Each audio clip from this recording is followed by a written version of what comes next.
Howdy, y'all, and welcome back to another story time.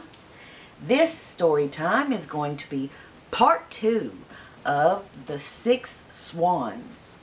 The Six Swans was collected and presented by Jacob and Wilhelm Grimm and is read to you this evening by myself, Tennille Milam.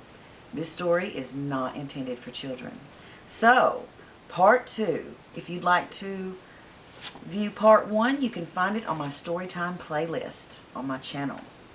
So when we left off on this story, The Six Swans, Marina, do you want up here? Come here. Come on. There she comes.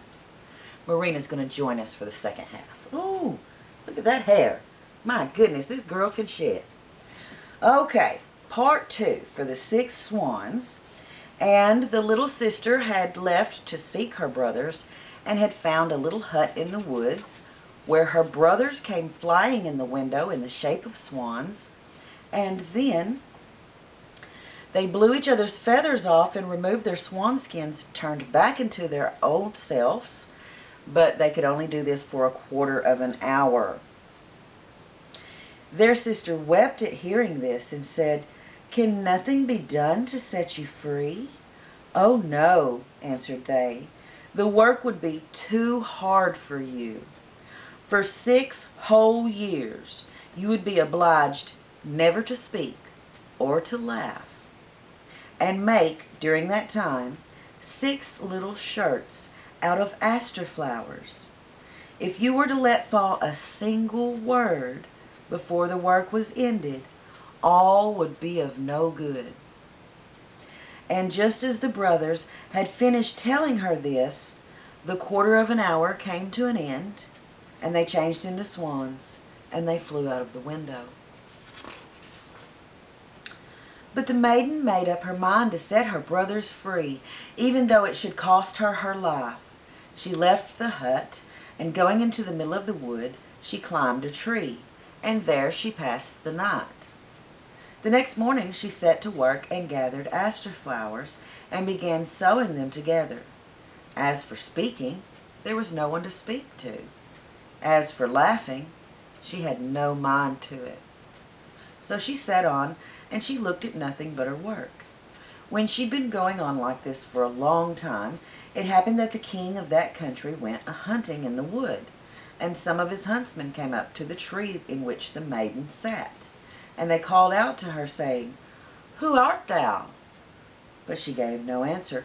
"Come down," they cried. "We will do thee no harm." But she only shook her head.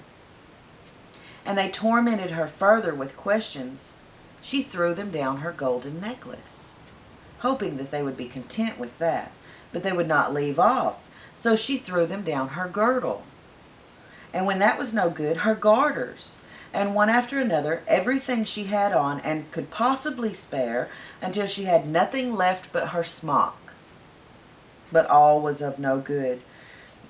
The huntsmen would not be put off any longer. They climbed the tree, carried the maiden off, and brought her to the king. The king asked, "Who art thou? What wert thou doing in the tree?" But she answered nothing. He spoke to her in all the languages he knew, but she remained dumb. But being very beautiful, the king inclined to her, and he felt a great love rise up in his heart towards her. And casting his mantle around her, he put her before him on his horse, and brought her to his castle. Then he caused rich clothing to be put upon her, and her beauty shone as bright as the morning. But no word would she utter. He seated her by his side at the table, and her modesty and gentle mien so greatly pleased him that he said, "This maiden I choose for wife, and no other in all the world." And accordingly, after a few days, they were married. But the king had a wicked mother, who was displeased with the marriage, and spoke ill of the young queen.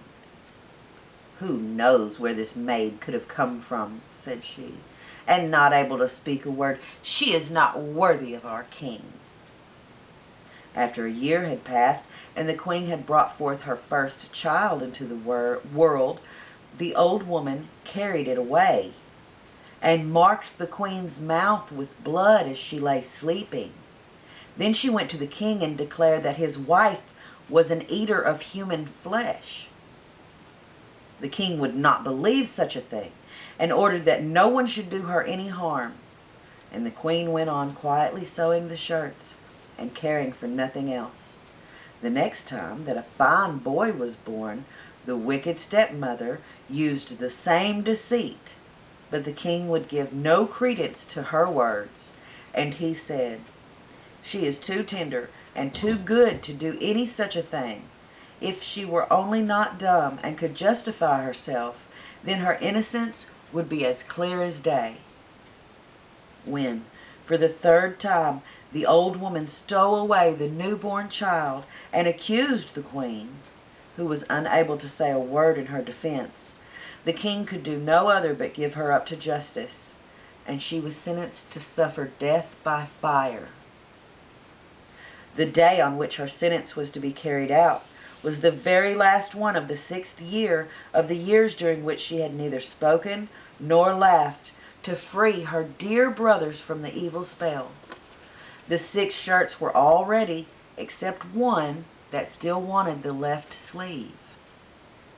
And when she was led to the pile of wood, she carried the 6 shirts on her arm. And when she mounted the pile and the fire was about to be kindled, all at once she cried out loud, for there were 6 swans that came flying through the air.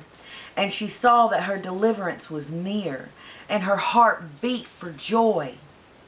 The swans came close up to her with their rushing wings, and they stooped round her so that she could throw the shirts over them. And when that had been done, the swan skins fell off them, and her brothers stood before her in their own bodies, quite safe and sound. But as one shirt wanted the left sleeve, so the youngest brother had a swan's wing instead of a left arm. They embraced and kissed each other, and the queen went up to the king, who looked on full of astonishment, and began to speak to him, to say, "Dearest husband, now I may dare to speak and tell you that I am innocent, and I have been falsely accused." And she related to him the treachery of the stepmother, who had taken away the 3 children and hidden them. And she was reconciled. And she was reconciled to the king with great joy. And the wicked stepmother was bound to the stake on the pile of wood and burnt to ashes. And the king and queen lived many years with their 6 brothers in peace and joy. The end.